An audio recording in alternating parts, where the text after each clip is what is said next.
Hello and welcome to another Wolftime gaming video. Over the next few weeks we're going to be painting Star Wars Armada ships. We're going to be looking at all those really little ships that don't come with any paint on, that come with bare plastic, and they don't really look great on the tabletop when mixed with your bigger ships that come pre-painted. Of course we have painted and customised some of the bigger ships in the past, but we're going to be concentrating on the smaller ships over the next few weeks. And what better to start with than the Millennium Falcon itself. Before we get started on that painting though, let's get that kettle on.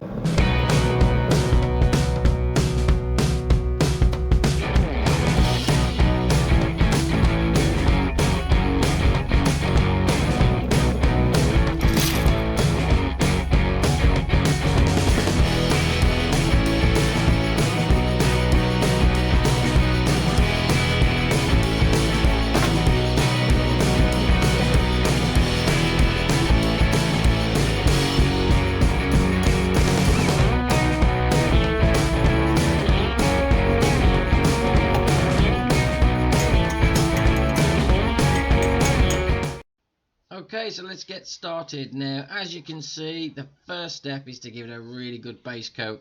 Now, these ships are so small, it would be a waste of paint to try and do one. So I've stuck lots onto some cocktail sticks with a little bit of blue tack and sprayed the lot, as you can see. And then we can actually get started on the actual miniature itself.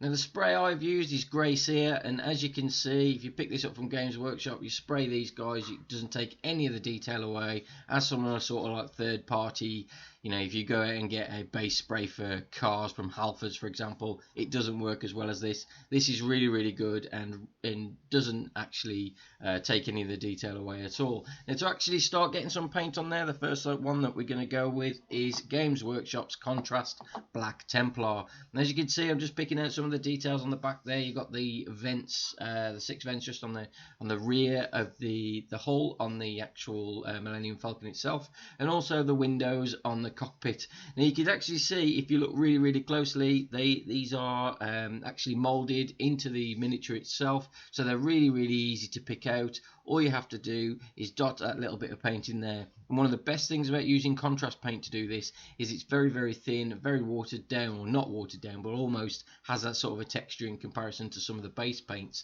that it sits within those recesses really, really nicely.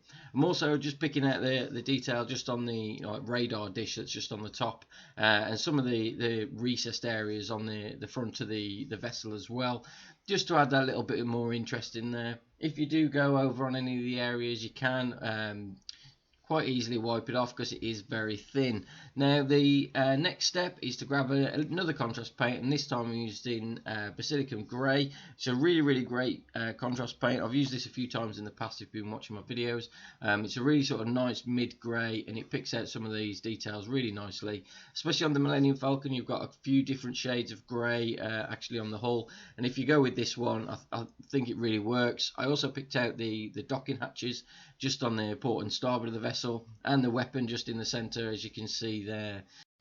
Now the next thing I'm going to do is really, really simple technique, but looks absolutely fantastic when you do it, and that's to get a little bit of Null Oil, which is a shade from Games Workshop. And all I'm doing, as you can see, is spreading it out from the frontmost vent to the rearmost, because if you look at any sort of images of the Millennium Falcon on TV or on any of the series that we've seen it in, you've got this sort of dark area at the back of the vessel, just where it's been, it's kicking out a lot of dirt. It's an old ship now, even though it's still absolutely fantastic. But as you can see there, you've got it starts to look really, really effective, more realistic.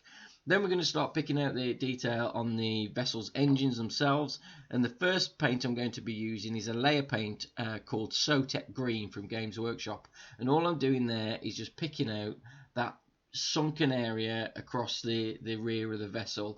It gives you a really nice bright bluey sort of turquoisey colour to the engines, and looks fantastic. If you wanted to, you could leave it at that, but what I'm going to do is grab some Temple Guard Blue, another paint from Games Workshop, and just draw a line in the centre of that engine sort of glow, and what that does is makes the centre of that look like it's a lot brighter, and it looks really effective.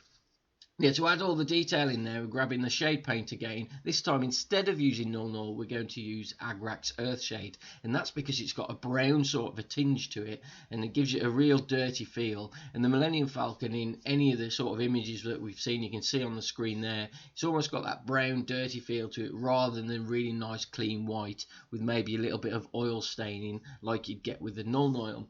The Agrax Earthshade works perfectly for this. I mean, you'll see the finished item in a minute, but it looks absolutely brilliant. Now, just to pick out a few of the smaller details, I'm grabbing some Evil Sun Scarlet because there are some red areas on the Millennium Falcon that you can see just on the left. Now, I didn't want to do this before the Agrax Earthshade because I didn't want to lose that red. I didn't want it to sort of blend into the vessel, so I'm putting it on there after the Agrax Earthshade has dried. And all I'm doing is looking at that little reference image we've got and just picking out some of the details, you know, while looking at the image, and it starts to really come together nicely. As you can see, I think the ship looks absolutely fantastic now it's actually on the stand itself. I can't stress enough what a difference this has made to the vessel. I mean, it's much better than that sort of almost creamy coloured plastic that these things come with.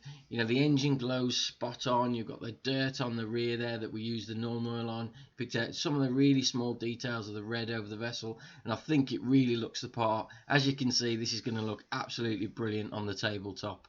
Thanks for watching. Make sure you hit that subscribe button so you don't miss out on any of our future videos. Go and check out the channel now for more great content. There's loads of painting videos including Games Workshop, Star Wars, and loads of fantasy settings such as Frostgrave and one of my favourites, Boros and Badgers. Otherwise, I'll see you in the next one.